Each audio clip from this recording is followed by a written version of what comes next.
자, 이제 주택 정책을 보겠습니다.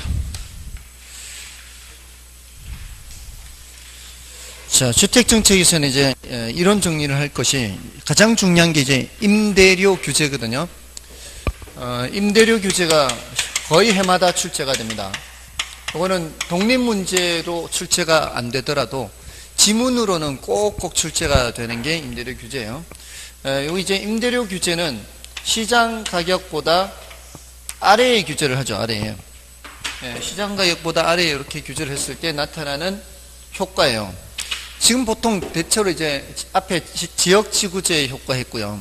효과라는 것을 이제 다 이제 체크를 해야 되는데, 구조가 어떤 구조인가 하면은 단기 효과, 장기 효과 할 때, 단기는 수요가 이동하고요. 수요 곡선. 장기적으로는 공급 곡선이 이동해요. 이게 이제 대체로 수요가 먼저 반응을 하는 거예요. 근데 요 임대료 규제와 분양가 규제는 수요 곡선이나 공급 곡선이 이동하는 게 아니에요. 왜냐하면 가격을 직접 규제하기 때문에 가격 외의 요인이 변하는 게 아니잖아요. 그래서 얘는 단기, 장기를 얘기하더라도 그냥 여기서 얘기를 하는 거예요. 시간이 흘러가면 흘러갈수록 공급량이 점점 줄어든다. 이렇게 단기, 장기를 얘기하는 거예요. 그러니까 장기로 가면 갈수록 어떻게 해요? 공급 물량이 많이 줄어든다. 이렇게 공급량 감소가 되는 거죠. 이렇게 시간이 흘러갈수록 수요량 증가가 되는 거죠. 그러니까 원래보다 공급량은 줄고 수요량은 늘어나서 이만큼의 초과 수요가 발생하는데, 그게 시간이 흐를수록 어떻다? 이 초과 수요는 점점 커지는 거예요. 이게 여기서 이쪽으로 갈수록 시간이 어떻게 해요? 장기화되는 거죠.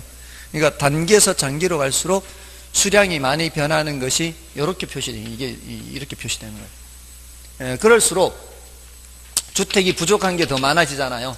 장기로 갈수록. 그래서 나중되면은 오히려 가격이 더 올라가는 이런 현상이 나타날 수 있어요. 요거를 뭐라고 해요? 암시장 가격. 암시장이 형성된다 그러죠. 여기는 규제 가격. 그래서 요 차이를 음성적 지불이 수수된다라고 얘기하죠. 그래서 암시장이 형성돼서 음성적 지불 이런 말이 나오고요.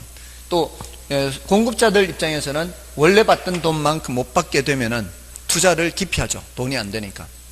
투자를 기피해서 질적으로 떨어지는 현상이 나타나요.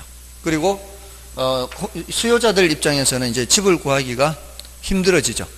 이 물량은 줄어들고 찾는 사람은 많고, 이렇게 되면은 집을 못 구하니까 이사를 가기가 곤란합니다. 그리고 새로 집을 구하려는 사람들은 훨씬 더 힘들겠죠. 신혼부부나 뭐 이런 사람들은 더 집을 얻기가 더 힘들 겁니다. 이미 기존에 집을 얻어서 새들어 살고 있는 사람들이야 뭐 이사를 안 가면 되는 거고 그냥 살면 되는 거니까, 아무튼 새로 집을 넣는 사람들이 집을 구하기가 어려운 이런 현상들이 나타날 수가 있죠. 자, 이게 임대료 규제고, 분양가 규제도 구조는 똑같아요. 대신 그게 분양시장이냐 임대시장이냐 이 차이죠. 그러니까 분양가 규제도 똑같이 그림을 그리는데, 여기 이제 밑에 규제를 하게 되면은 공급자, 건설사는 덜 짓고요. 그리고 수요자들은 더 많이 분양받으려고 하고요. 그래서 여기도 마찬가지 초과 수요가 이렇게 나타나요. 초과 수요가 나타나는데, 아무튼 짓기를 덜 짓는 거죠. 짓기를 덜 지으면은 피가 많이 붙어요. 이렇게 이제 분양시장에서는 피 붙는다 그러죠. 피가 붙어서 당첨이 안 된 사람들은 이 피 주고 사야 되는 이런 부작용이 생겨요. 그러니까 당첨이 안 되는 사람들이 주로 어떤 사람들이 많이 안 되는가 하면은 실수요자가 안 될 가능성이 많아요. 이 투기적 수요자들은 여러 사람들 이름 빌려가지고 그냥 대량으로 집어넣기 때문에 오히려 실수요자들은 당첨이 안 돼버리면 투기적인 수요자들이 당첨이 됐을 가능성이 많잖아요. 그럼 그 사람들한테 가서 피 주고 사야 되는 이런 부작용이 생기는 정책이에요. 그러니까 오래 시행하면 오래 시행할수록, 시간이 흘러가면 흘러갈수록 점점 초과 수요가 커지잖아요. 그러면서 이 전매 차익은 점점 커지는 거죠. 그래서 이런 것들은 단기적으로만 시행해야 되는 그런 정책입니다. 장기적으로 시행하면은 그런 문제가 생기는 거죠. 그래서 결국은 분양가 규제는 오래 못하고 결국은 자율화해라 이런 말이 나오는 거예요. 자율화 하면은 어떻게 돼요? 시장에 맡기란 얘기잖아요. 여기서 거래되도록 내버려 두라면 규제를 하지 말고. 그러면은 규제를 하다가 자율화를 하면은 공급 물량이 증가해요. 분양가가 올라가니까. 공급 물량이 증가하면은 이런 전매 차익은 점점 줄어들어요. 전매 차익이 줄면은 투기적 수요도 줄어드는 거죠. 그러니까 그런 긍정적인 면은 있는데, 문제는 이제 분양가 자체가 올라가 버리죠. 분양가 자체가 올라가 버리면은 이제 집을 장만하기가 좀 어려운 그런 문제는 있어요.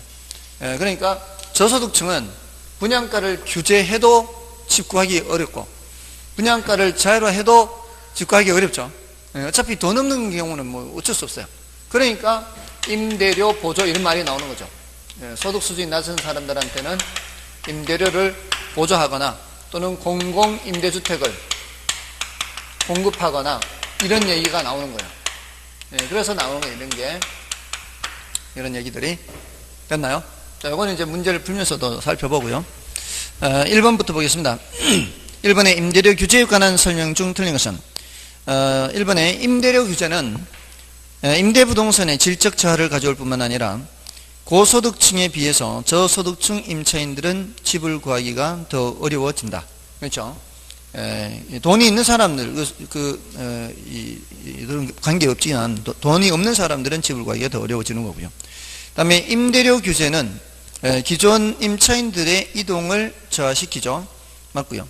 정부에서 규제하고 있는 임대료가 시장의 균형 임대료보다 낮게 설정되어 있을 경우에는 그만큼 초과 수요를 발생시켜 임대 부동산의 부족 현상을 초래하게 된다.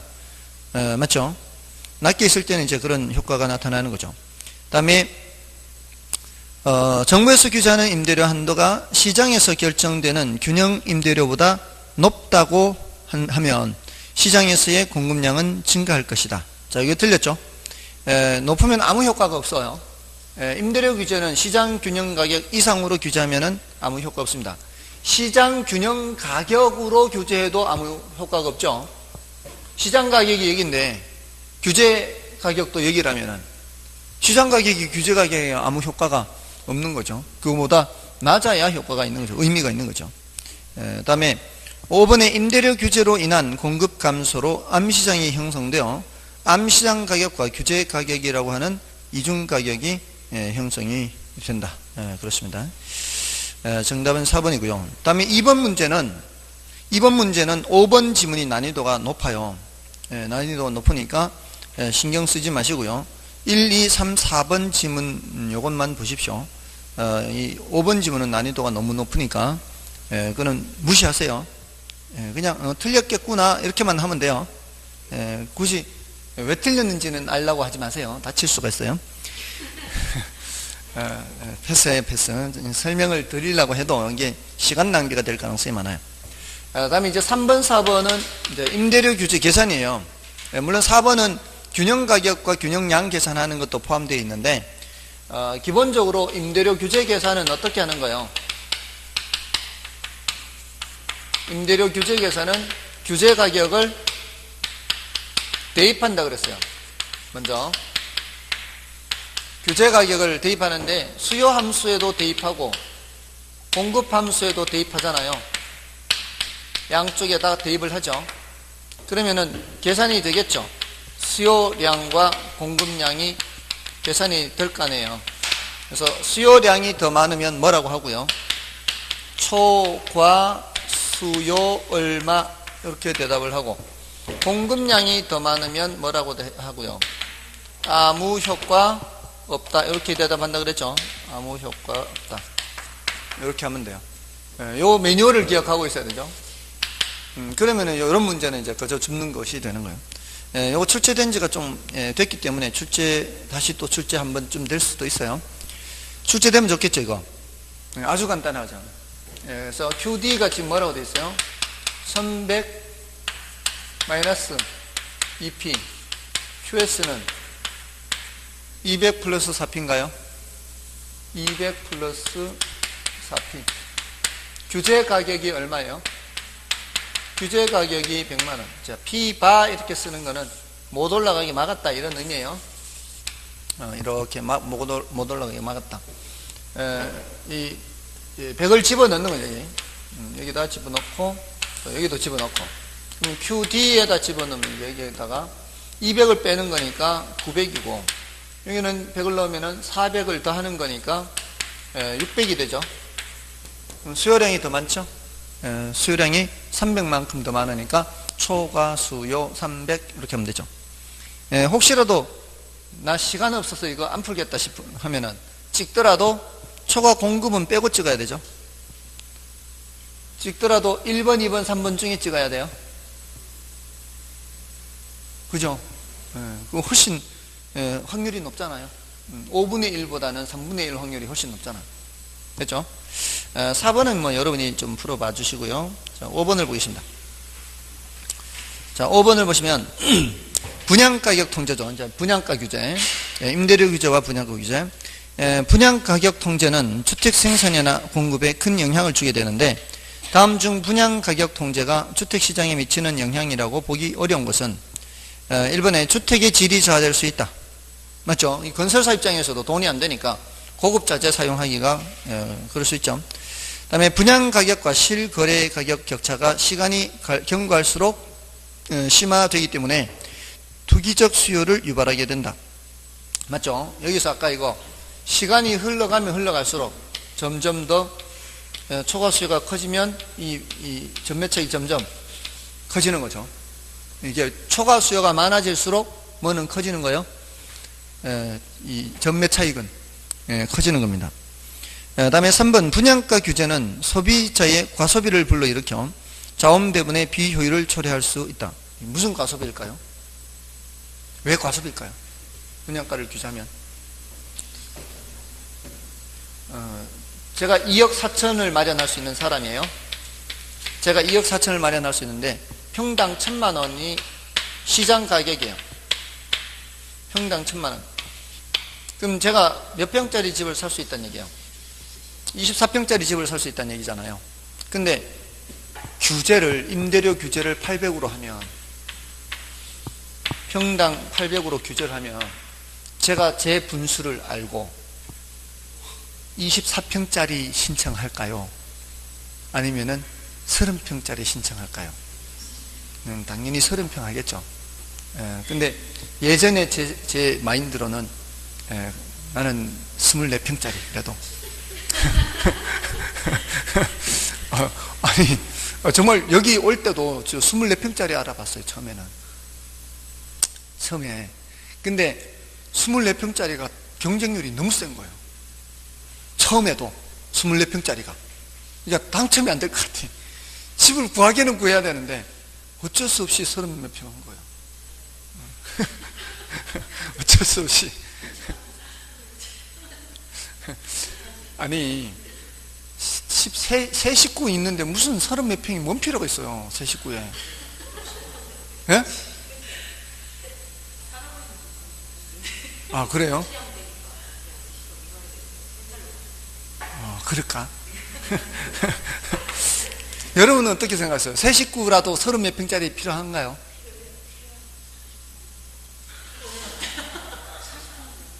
(40평) 넘어야 돼요? 그래요? 지금 사시는 곳이 40평 넘는 곳이에요? 그런가 보네. 식구가 몇 식구예요? 4식구요? 4식구니까 40평 넘어요. 우린 3식구니까 30평대. 4식구니까 40평대.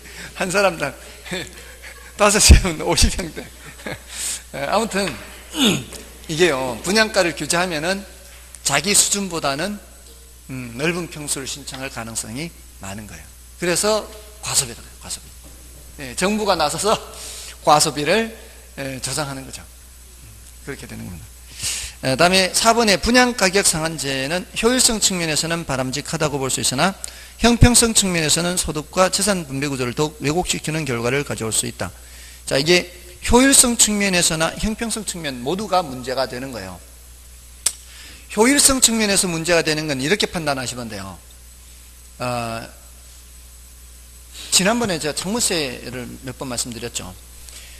정부가 어떤 정책을 집행을 했을 때, 그러니까 조세가 됐든 조세 정책이든 무슨 정책을 쓰든 정부가 정책을 썼는데 민간에서의 행동이 바뀌잖아요. 민간에서 행동이 바뀐다는 것은 거기에 효율성에 지금 영향을 미치는 거예요. 그 행동이 바뀐다는 것은 지금 하고 싶지 않은데 뭔가 다른 걸 하게 됐다는 거거든요. 정부 정책으로 인해서. 그거는 비효율성이 나타났다는 거예요. 그럼 어떤 경우에 비효율성이 안 나타나는 거예요? 아무런 변화가 없어야 돼. 정부가 정책을 썼는데도 아무런 변화가 없어야 돼. 어떤 경우가 하면은 어느 하나가 수직일 때. 어느 하나가 수직일 때는 보세요. 이 수요가 증가해도 이 생산량이 변함이 없어요. 똑같이 생산돼서 똑같은 양만큼 소비가 되는 거예요. 가격만 놀랐을 뿐이고 하는 행동은 똑같은 거예요. 똑같은 양만큼 계속 생산하는 거예요. 이러면은 아무런 변화가 없어요. 왜곡이 없어요. 이따 나올 거예요. 어느 하나가 수직이면 왜곡이 전혀 없어요. 변화가 많으면 많을수록 왜곡은 심해지는 거예요. 그러면 이게 이렇지 않고요. 이게 수요가 이렇게 증가할 때 이렇게 되면 어떻게 돼요? 이렇게 되면 변화가 생기죠. 변화가 생기면은 왜곡이 생기기 시작하는 거예요. 근데 그 변화가 크면 클수록 변화가 크잖아요. 이렇게 변화가 크면 클수록 왜곡이 커지는 거예요. 그런 질문도 해요. 그러니까 그런 질문도 합니다. 어떻게 하는가 하면은 공급 곡선이 비탄력적일수록 조세를 부과했을 때 왜곡이 커질까요? 작아질까요? 비탄력적일수록은 왜곡이 작아지고 탄력적일수록 왜곡이 커진다. 이렇게 그런 질문도 합니다. 그럼 완전 비탄력적일 때는 왜곡이 없다. 이렇게 나오는 거예요. 그런 질문도 하는 겁니다. 자, 아무튼 그게 이제 잠배분 소득과 재산 분배를 더욱 왜곡시킨다. 이거는 효율성 측면에서도 왜곡시킨다. 이런 뜻이에요. 4번이 틀렸어요. 그 다음에 분양가 규제는 시장의 자율적인 조절 기능을 저해한다. 맞죠? 5번 맞고요. 4번 틀렸고요. 자, 다음에 6번 문제는 여러분이 풀어보시는데 다만 이제 1번, 2번만 좀 설명을 드릴게요. 그 1번, 2번이 조금 어려운데 그게 뭔 소린가 하면은 비탄력적일수록 가파른 거예요, 완만한 거예요? 비탄력적일수록 가파른 거잖아요. 그러니까 수요가 비탄력적일수록 하면은 자, 규제를 하기는 하는데 이 점, 수요 곡선과 공급 곡선이 이렇게 교차하는 점을 지나도록 수요 곡선을 더 가파르게 그리란 말이에요. 원래는 초과 수요가 여기서부터 여기까지잖아요. 임대료를 규제했을 때 여기서부터 여기까지인데 더 가팔라지면은 초과 수요 크기가 더 줄죠. 이렇게 오므라지니까. 그리고 공급 곡선도 비탄력적일수록 어떻게 해요? 이렇게 줄어들잖아요. 공급이 비탄력적일수록이든 수요가 비탄력적일수록이든 이제 가팔라지니까 폭이 이렇게 좁아들어요. 그게 바로 뭐예요? 초과 수요의 크기가 줄어드는 거죠. 그래서 수요의 가격 탄력성이 비탄력적일수록이든 공급의 가격 탄력성이 비탄력적일수록이든 초과 수요의 크기가 작아지는 겁니다. 자, 그 나머지는 이제 여러분이 보시고, 자, 7번 문제를 보겠습니다. 분양가 규제 및 자율화에 대한 거죠. 틀린 것을 찾는데요. 1번에 분양가 규제는 저소득층 무주택 서민에게 저렴한 가격으로 자가주택 소유 기회를 제공하기 위해 시행하는 가격 상한제이다. 맞죠? 의도는 그렇잖아요. 취지는 서민들이 싼 값에 집을 장만할 수 있도록 하는 거지 않습니까? 그래서 맞는 말이고요.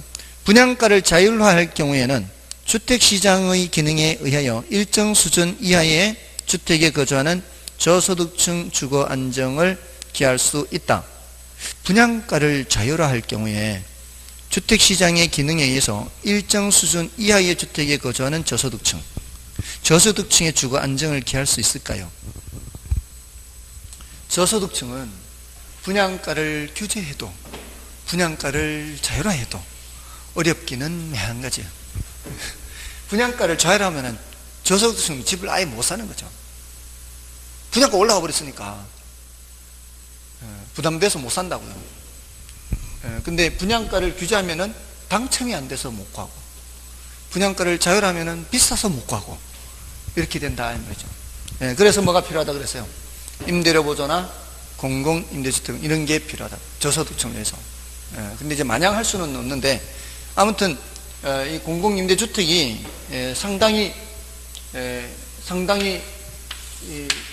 좋은 정책이에요. 사실은 국민 임대주택 들어보셨나요?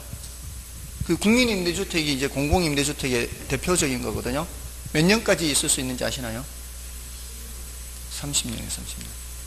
국민 임대주택은 제가 또 알아봤거든요. 어떤 자격이 되는지, 어떤 자격 요건이 되는지, 저도 혹시 들어갈 수 있는가 이렇게. 근데 상당한 재산이 있어도 되더라고요. 1억 몇 천인가? 그 정도 재산인가? 까지도 괜찮아요. 그 소리는 뭘 뜻하는가 하면은 영구임대 말고 국민임대 30년, 최장 30년까지 있을 수 있는데, 근데 그 들어갈 때의 요건이 1억 얼마인가까지 재산이에요.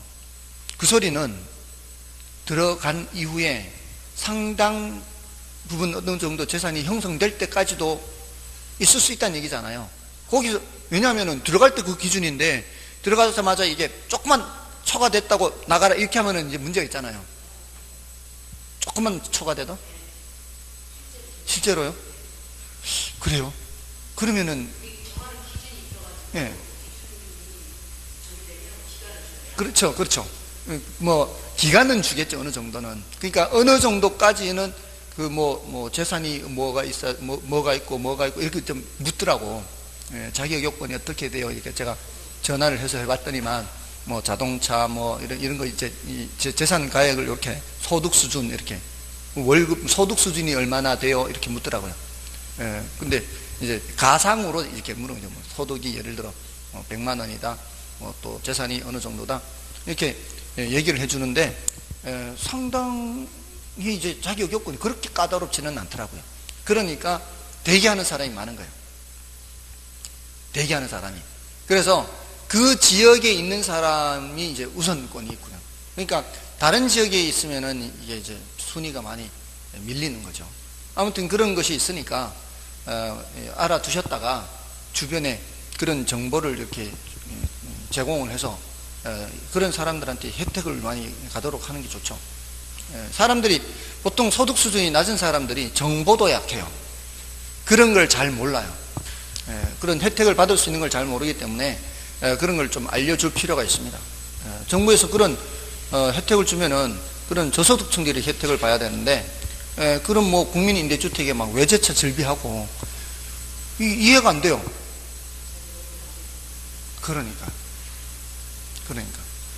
정작 필요한 사람들이 들어가서 살아야 되는데, 그렇지 않은 사람들이 다른 사람 이름 해가지고 이렇게 들어가서 사는 사람도 많다는 얘기. 그런 것들이 이제 없어야 되는데 사실은. 아무튼 이런 거 이제 저소득층에서는 필요한 거죠. 아무튼 2번이 그래서 틀렸고요. 그다음에 3번에 건설사들이 가격 담합을 통해 분양가를 높게 책정하고 있는 경우 분양가 규제는 적절한 대책이 될 수 있습니다. 그다음에 분양가를 자율화하면 신규 주택 가격이 상승하고 장기적으로는 신규 주택의 공급이 확대될 것이다. 자, 이거요. 아까 분양가를 자율화하면 이게 올라가면서 공급이 확대되는 거죠. 그러면서 전매 차익은 점점 줄어들어서 투기적 수요가 줄어들 겁니다. 그래서 5번 맞는 말이죠. 분양가를 자율하면 전매 차익을 줄여 이 투기적 수요가 감소되는 거예요. 자, 넘어가셔서 8번 분양가 규제 자료 한 번 더 있는 경우는 이제 여러분이 봐주시고요. 9번 문제를 보겠습니다. 9번에 다른 조건이 동일할 경우 공공 임대주택 공급 나왔죠. 자, 이게 이제 주택시장에 미치는 영향을 바르게 설명한 것은, 자, 공공임대주택. 자, 요거요. 자, 이 공공임대주택 공급이 나오면 이제 머릿속에 뭘 연상을 해야 되는가 하면은, 공공임대주택을 어디에다 짓는다라고 생각하라 그랬어요? 내가 사는 옆 동네에 짓는다. 이렇게 생각해야 돼요. 우리가 공부하는 이 수준이라는 게, 현실의 시장을 완벽하게 분석할 수 있는 그런 도구가 아니에요. 이게 일종의 모형인데, 이거를 공공임대주택 공급한다 해서 조금 전에 이제 국민임대주택 했다 해서 그런 국민임대주택 하면은 막 우리 동네 뭐 집값 떨어지고 막 이런 생각을 하는 게 아니라 한정된 조건에서만 해야 되거든. 한정된 조건. 그러니까 공공임대주택을 이제 공공시장이 여기에 있어요. 사적시장이 여기에요. 내가 사는 동네 여기에요. 내가 사는 동네에 지금 어느 정도의 임대료가 시세가 형성되고 있어요. 근데 여기보다 싼 임대료로 우리가 사는 동네보다 싼 임대료로 이쪽에 제공을 하는 거예요. 그랬을 때 이 사적 시장에 나타나는 임대 시장을 보는 거예요. 임대 시장. 매매 시장을 보는 게 아니고, 그러니까 이런 제한된 조건으로 해야 돼요. 그래야 분석을 할 수가 있거든, 우리 수준에서는. 그래서 이럴 때 이것도 이제 단기, 장기 이렇게 한단 말이에요. 단기는 무슨 분석한다 그랬어요? 단기는 수요, 장기는 공급 이렇게 한다 그랬잖아요. 그러니까 단기적으로는 여기 살던 사람들이 어떻게 하겠어요? 이쪽으로 가는 거죠. 여기 수요가 어떻게 돼요? 수요가 줄잖아요. 수요가 줄면은 빈집들 늘어날 거 아니에요. 빈집들 늘어나면서 임대료가 떨어지겠죠. 이렇게 임대료가 떨어져 이렇게. 수요가 줄면서 임대료가 이렇게 떨어지는 거예요. 여기가 단기예요. 단기. 그러면 장기적으로 어떻게 됐어요? 여기 단기적으로 이렇게 수요가 줄어서 임대료가 내려가면은 여기 임대인들 돈 돼요, 안 돼요? 안 되죠. 기존 임대인들은 손실 보는 거예요. 뭐하고 똑같은가 하면은 이 구멍가게들이 이렇게 널려 있는데 옆에 대형 할인점이 들어온 거예요. 예? 그럼 구멍가게가 있는데 대형 할인점이 들어오면은 여기 구멍가게들은 다 망한다 이런 셈이에요. 그러니까 임대인들이 공급자잖아요. 공급자. 기존이 공급자인데 여기에 싼 임대인이 큰 대형 업체가 들어온 거예요. 그러니까 여기 돈 돼요, 안 돼요? 안 되니까 서서히 문 닫는 집들이 나오죠. 이제 임대주택을 새로 헐고 새로 짓지는 않는 방식으로 점점 줄어든다고요. 그래서 줄어들면, 임대주택이 줄어들면 임대료가 다시 올라가는 거죠. 이게 장기예요, 장기. 장기에는 공급이 어떻게 된다고요? 공급이 줄어서 임대료가 올라가는 거죠. 이 임대료 여기서 내려가는 거고, 이제 올라가는 거죠. 그러면 정상 이윤을 회복하는 거죠, 정상 이윤. 됐나요? 자, 이거 가지고 이제 이 노란 점, 빨간 점 가지고 이제 보면서 대답을 하는 거예요. 단기적으로는, 이 말이에요. 그럼 노란 점 보는 거예요, 단기적으로는. 사적 시장의 임차인과 공적 시장의 임차인 모두 혜택을 본다. 맞아요, 아니에요? 사적 시장의 임차인과 공공시장의 임차인 모두 혜택 본다. 맞잖아요. 여기 지금 임대료 내려갔으니까. 여기만큼 내려갔잖아요. 이게 싼 가격으로 제공하는데. 여기나 지금 임대료가 같잖아요. 단기적으로는 누구누구 다 혜택 본다. 사적 시장이나 공공 시장에 모두 다 혜택. 여기도 이제 임대료가 내려갔으니까. 굳이 이쪽으로 안 가도 된다, 이 말이에요. 맞죠? 그게 이제 임대인이 손실 본다는 게 그거예요. 사적 시장에 임대인이 손실 본다는 게 누구도 혜택 본다는 얘기예요. 임차인도 혜택을 본다 이 뜻이에요. 사적 시장 임차인. 자, 그러니까 돈이 안 되니까 공급을 줄이니까 장기적으로는 다시 여기는 임대료가 올라갔죠. 그럼 장기적으로는 누구만 혜택 보는 거예요? 공공시장에 갖는 임차인들만 혜택을 보게 되는 거죠. 그래서 이중 임대료가 나타나는 거예요. 여기서 이중 임대료, 저기도 이중 임대료 규제에서도 이중 임대료. 임대료 규제에서는 규제 임대료와 암시장 임대료, 이중 임대료고, 여기는 사적 시장의 임대료와 공공시장의 임대료. 그 국민임대주택 같은 경우에는 굉장히 쌉니다. 거의 반값도 안 될걸요. 월세로 환산했을 때 시장 가격보다 반도 안 될 거예요. 굉장히 싸요. 여기는 공공임대주택이 있는지 모르겠네. 다르죠. 좀 다르죠. 지금 우리 이론적으로 얘기할 때는 국민임대주택이나 공공임대주택이나 다 같은 거예요. 이론적으로 얘기할 때는 국민임대주택이 이제 다 공공임대주택입니다. 여기 세종시는 어디 있어요? 아, 거기 있습니까? 거기. 그래요? 아무튼, 여기도 있구나. 그래요? 아무튼, 이런 굉장히 쌉니다. 그래서 혹시 이제 자격 요건이 되는 사람들은 들어가서 사는 것이, 그 사는 동안에 이제 재산을 형성하고 이렇게 하기가 굉장히 괜찮죠. 싸니까. 자, 아무튼 장기적으로는 누구만 혜택 본다? 장기적으로는 공공시장에 갖는 사람만 혜택 보고, 지금 현재 상태가 장기시장 형태라고 보면 돼요. 지금 형태가 사적시장에서는 더 이상 혜택을 볼 수가 없는 거죠. 그리고 이런 공공임대주택을 많이 지으면 많이 지을수록 이 임차인들의 선택의 폭이 더 넓어지잖아요. 커지잖아요. 그러면은 조세가 부과됐을 때 임차인에게 증가되는 현상을 많이 줄일 수가 있겠죠. 그런 효과도 있어요. 자, 그 이제 9번을 보시면은 바르게 설명한 것은 했어요. 1번에 임대주택 시장이 사적시장과 공공시장으로 분리되며 사적시장의 임대주택에 대한 수요가 증가한다. 맞나요? 그죠? 틀렸죠? 수요가 감소하죠. 수요가 감소한다. 1번 틀렸고요. 그 다음에 2번에 다른 지역으로부터 공공임대주택이 공급되는 지역으로 저소득층 가구가 이동한다. 이건 맞죠? 그 다음에 3번에 단기적으로 사적시장의 임대료가 상승한다. 단기적으로 사적시장의 임대료가 내려가죠. 이게 수요가 감소하니까 내려가잖아요. 그 다음에 장기적으로 사적시장의 임대주택 공급량은 일정하다. 장기적으로 사적시장은 줄어들죠. 이게 줄잖아요. 이게 돈이 안 되니까 공급이 줄어들어요. 이 줄어드는 게 여기에 그만큼 늘었다는 얘기입니다. 여기 그만큼 늘었기 때문에 이쪽에 줄어드는 거예요. 여기서는 수요 공급 곡선을 그리지 않아요. 왜냐하면 수요 공급의 원리가 작동하는 곳이 아니니까, 그냥 자격이 되면 들어가고 안 되면 안 되고 하는 거니까 이게 수요 공급이 아니에요. 그냥 이렇게 표시만 해놓은 거예요. 그 다음에 장기적으로 사회 전체 임대주택 공급량은 증가된다. 장기적으로는 변함이 없다 그래야 돼요.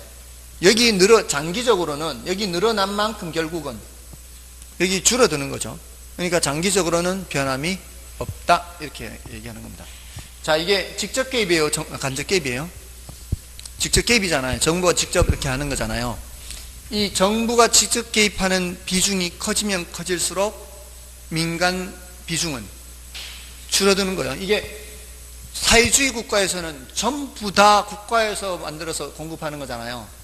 그러니까 사회주의 국가는 100% 다 정부가 하는 거예요. 그러니까 이 비중이, 이쪽 비중이 커지면 커질수록 이쪽 비중은 작아진다 이렇게 보는 거예요. 그래서 사회 전체는 변함이 없다 이렇게 보는 거죠. 장기적으로는. 자, 그런 얘기요. 다음에 10번은 이제 여러분이 봐주시고요. 11번을 보시면 이거는 이제 선분양 후분양인데 뭐 중요도는 높지 않은데요. 요거 한 문제 풀면서 이 선분양 후분양에 대한 것을 좀 감을 익히시면 되겠습니다. 주택의 선분양 제도 및 후분양 제도와 관련된 다음의 설명 중 틀린 것은 1번에 선분양 제도는 경기 변동으로 인해 입주 시점에서 주택 가격이 하락할 경우 발생할 수 있는 위험을 소비자가 전적으로 부담한다. 맞죠? 이게 이제 마이너스 P 같은 거죠. 이런 위험 부담을 누가 갖고 있는 거예요? 선분양 제하에서는 이 수요자가 그런 위험 부담을 안고 있는 거죠. 그다음에 선분양 제도는 건설업체의 위험을 최소화하고 적은 자금으로도 대형 사업을 시행할 수 있다. 이 건설업체 입장에서는 선분양 제도가 너무 좋아요. 땅 짓고 훔치기예요. 이제 분양 계약금 들어오면 올리고 중도금 들어오면 올리고 자기 돈 별로 없어요. 그렇게 할 수 있죠. 그다음에 후분양제를 도입할 경우 분양 가격을 일시에 지불해야 하기 때문에 목돈 지불에 어려움이 발생한다. 이거는 좀 그럴 수는 있어요. 그러니까 집을 이제 다 지은 걸 살 때는 한꺼번에 돈을 다 줘야 되잖아요. 근데 선분양제 할 때는 보통 아파트 단지를 하면은 몇 년 정도 걸리죠? 한 2, 3년? 2, 3년 정도 걸리죠. 그러니까 2, 3년 정도 걸리는데 그동안에 어느 정도는 이렇게 또 마련도 할 수 있잖아요. 기존에 좀 모자라면 그동안에 좀 마련하고, 그리고 또 모자라면 또 이렇게 대출받고 이렇게 하면 좀 여유가 조금은 더 있는데, 후분양제에서는 한꺼번에 다 돈을 밀어 넣어야 되니까 그런 문제가 있죠. 다음에 후분양제도는 주택 건설업체들의 자금 조달에 어려움이 또 발생할 수 있어요.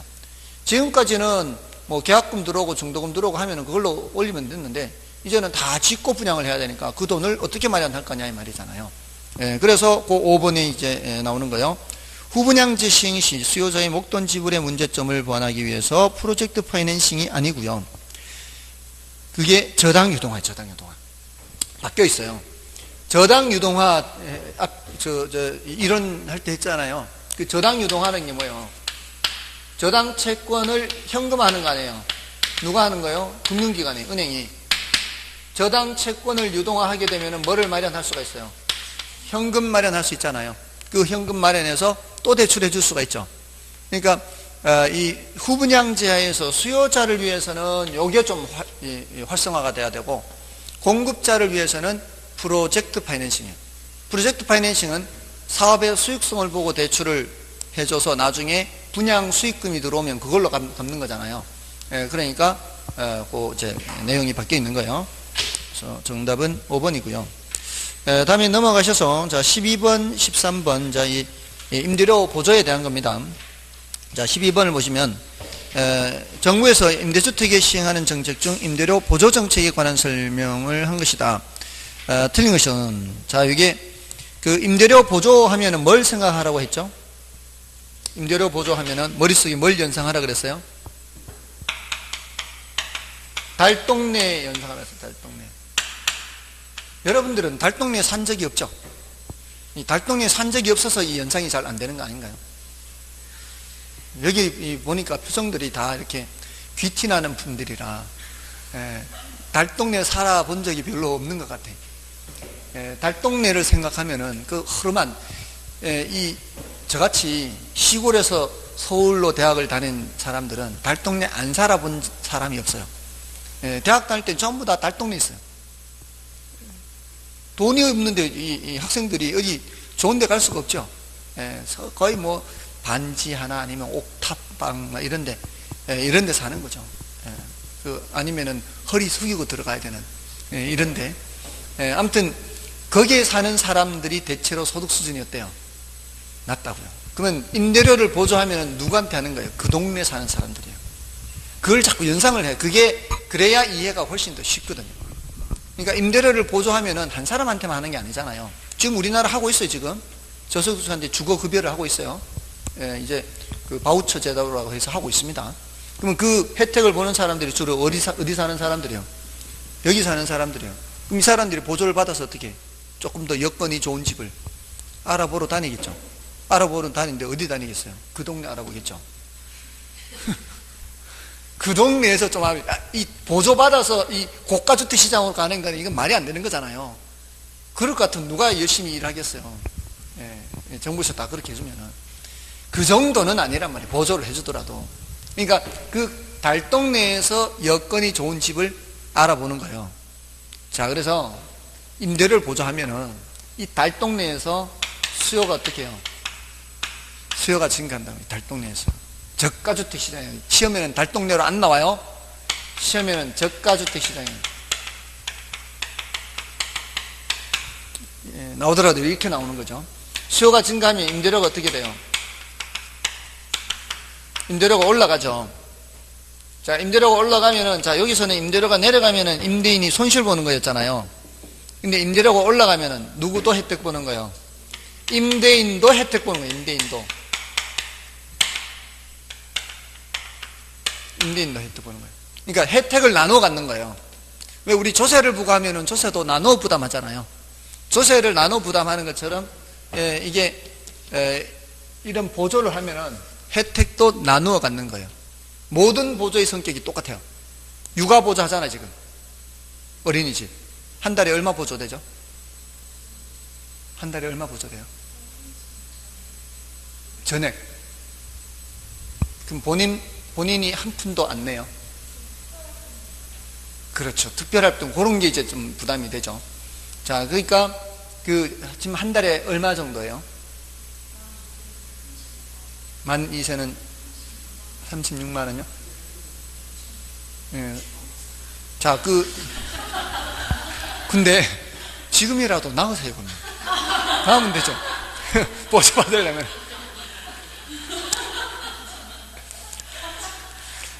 36만 원인데 예전에는 30만 원 안 됐단 말이에요. 이렇게 보조를 이렇게 하면은 그 금액이 이제 올라가거든요. 근데 여기서는 뭐 특별활동비가 얼마나 붙어요?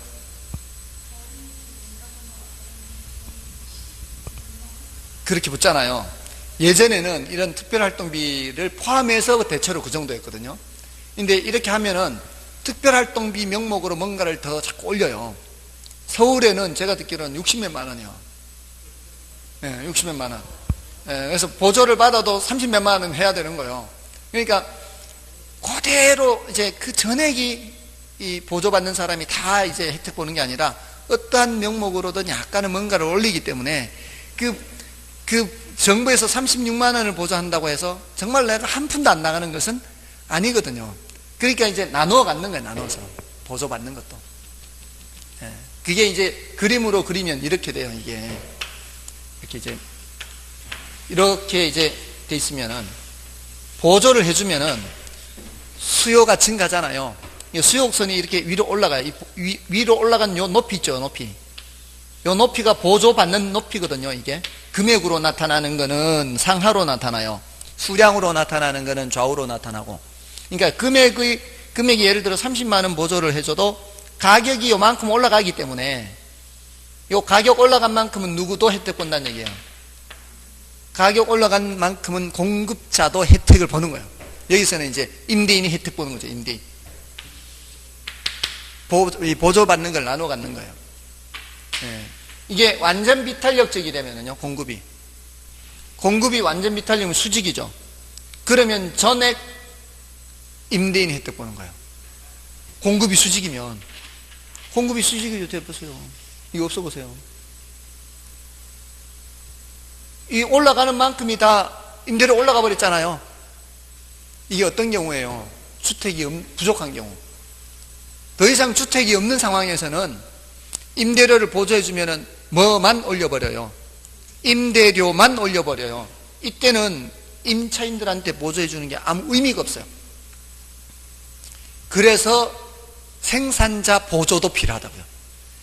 이거는 보통 무슨 보조예요? 소비자 보조.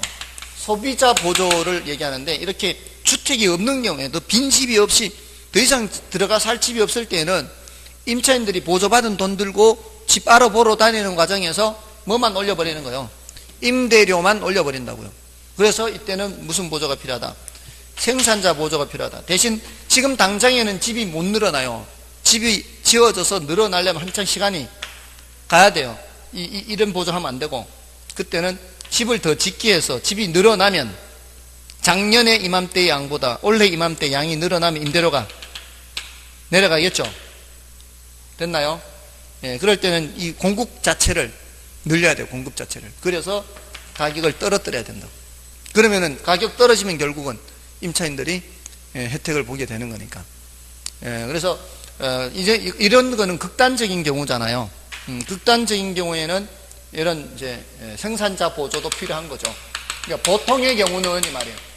보통의 경우에는 보조를 하면은 혜택을 나누어 갖는 거예요. 단기적으로. 자, 그럼 보세요. 자, 이 달동네 임대인들 돈 돼요. 돈 되면 어떻게 해요? 돈 되면 공급을 증가시킬 거 아니에요. 돈 되니까. 이게 단기고 이게 장기다 이 말이에요.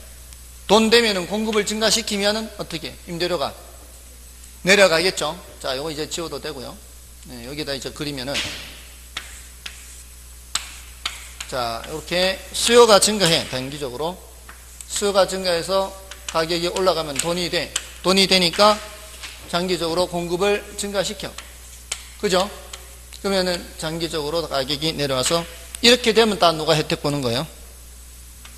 임차인이 이제 혜택 보는 이제 다 내려갔으니까 이렇게 되면 이제 임차인이 혜택을 보는 거죠. 그래서 임대료가 내려가서 이게 이제 임대인도 혜택 보는 게 초과인이 발생한다는 거거든요. 근데 결국에는 초과인이 어떻게 해요? 초과인이 결국은 사라지죠.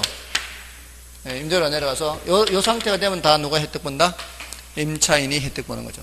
그러니까 단기 장기가 아까 지역지구제에서 얘기했던 거하고 똑같아요. 분석이. 자, 근데 지금 여기 달동네 공급이 증가하는 거 아니에요. 달동네 공급이 증가하는 거는 새로 지어서 공급하는 게 아니에요.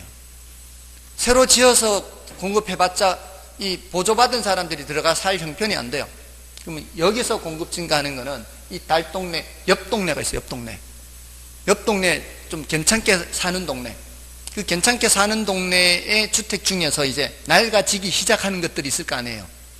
이 동네에 이제 임대료 올라가고 이러다 보면은 사람들이 옆 동네도 간다고요. 옆 동네. 좀 흐름해지는 집들, 낡아지기 시작하는 집들. 그런데 알아보러 갈 거 아니에요.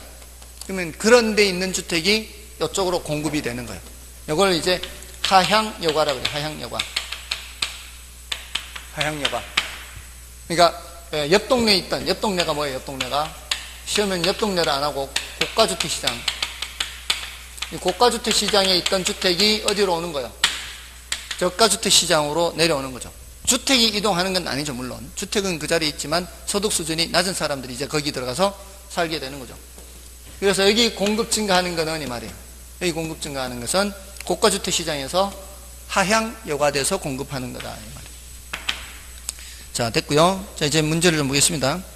1번의 임대료 보조 정책은 임대 부동산 시장에서 임차인 입장에서는 그만큼 임대 부동산의 공급 가격이 하락한 것과 같은 효과가 나타난다. 맞죠? 임대료를 보조하면 그만큼 이제 하락한 효과가 같고요. 그 다음에 주택 보조에는 소비자 보조 방식과 생산자 보조 방식이 있으며 임대료 보조는 소비자 보조 방식이라 할 수 있다. 그죠? 그 다음에 임대료 보조액만큼 현금으로 보조하면 소비자의 효용이 더 증가하게 된다. 맞죠? 자, 이게 임대료 보조가요, 특별한 언급이 없으면은, 이 가격 보조라는 거거든요. 가격 보조. 자, 이 보조 방식에 현금 보조가 있고, 현물 보조가 있고, 가격 보조가 있어요. 자, 오랜만에 또 한 번 더 말씀을 드리는데, 이 어떤 그 보조이든 간에 현금 보조, 현물 보조, 가격 보조 이 구조는 효과가 거의 똑같다고 보면 돼요. 이게 임대료 보조든 또는 육아 보조든 또는 교통비 보조든 무슨 보조든 보조의 성격이 똑같아요. 그래서 경제학에서는 굳이 임대료 보조라고 얘기 안 해요. 보조의 성격은 똑같으니까. 그러니까 저는 교통비 보조를 예를 많이 들어요. 이해하기가 훨씬 쉬우니까. 이 교통비 보조를 이제 65세 이상 노인한테 한 달에 한 번 외출하는 걸 전제로 해서 갈 때 1,000원, 올 때 1,000원 이렇게 해서 2,000원이 발생한다. 교통비가 한 달이면 6만 원이에요. 자, 근데 그 중에 반 틈을 보조해 준다고 치면 3만 원을 현금으로 통장으로 쏴주면은 이거는 현금 보조. 현물 보조는 쿠폰 30장을 주는 거예요. 옛날 우리 쿠폰 있었잖아요. 토큰이나 쿠폰. 옛날 얘기죠. 쿠폰에 토큰 있잖아요. 그 30장을 주는 거죠. 얼마 들어요? 정부 입장에서는 3만 원. 이거 얼마예요? 3만 원. 그럼 가격 보조는 뭔가 하면은 주민등록증 제시하고 65세 이상 노인들은 500원만 내는 거예요. 500원만. 이게 가격 보조예요. 탈 때 50% 깎아주는 거. 자, 이거 한 달, 하루 한 번 외출해서 한 달 30번 외출하면은 이거 어차피 탈 때마다니까 60번 탈 거 아니에요. 그 차액만큼은 누가 내야 돼요? 차액만큼은 정부가 내야 될 거 아니에요. 그럼 정부 재정 지출은 어때요? 정부 재정 지출은 똑같아요. 자, 그런데 보조받는 사람의 효용 관점에서 일단 보고요. 보조받는 사람의 효용은 어떤 게 제일 커요? 이거죠. 이거는 안 가르쳐도 다 알아요. 근데 정부가 의도하는 건 뭐예요? 보조해주는 의도가 뭐예요? 고생스럽게 노인들 무릎도 아픈데 걸어 다니지 말고 차 타고 다니라는 얘기 아니에요. 의도가. 근데 이 세 가지 중에서 정부 의도대로 될 가능성이 제일 높은 건 뭐예요? 현물 보조? 안 그래요. 가격 보조. 이거는 탈 때만 혜택을 봐요. 안 타면 소용이 없어. 그죠? 이건 현금은 그대로 돈을 써버리고 걸어 다닐 가능성이 많고, 이거는 옆집 노인한테 깡해서 팔고 걸어 다니는 거지. 이거는 그럴 수도 없잖아요. 깡해서 팔 수가 없잖아. 뭔 뜻인지 아시겠죠? 자, 요거를 생각하라면, 요거를 생각하면은 정부가 의도하는 임대료 보조의 의도가 뭐예요? 고생스럽게 그냥 여건이 안 좋은 그런 데 살지 말고 조금 형편 좋은 데 가서 살라는 얘기 아니에요. 이 중에서 정부가 의도한 대로 될 가능성이 제일 높은 게 뭐라고요? 가격 보조라고. 예, 만족도를 제일 높이는 거는 현금 보조. 그 얘기.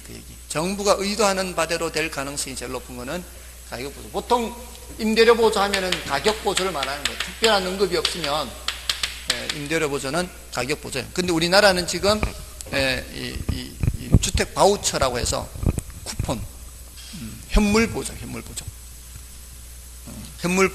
하고요. 거기에 해당하는 만큼을 이제 통장으로 넣어주기도 해요.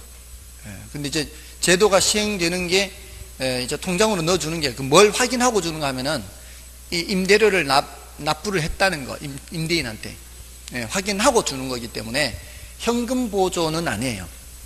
왜냐하면 다른 데로 쓸 수가 없으니까 일단 먼저 자기가 돈을 낸 걸 확인하고 돈을 주는 것이기 때문에 딴 데로 못 써요. 우리나라는 그 받아봤자.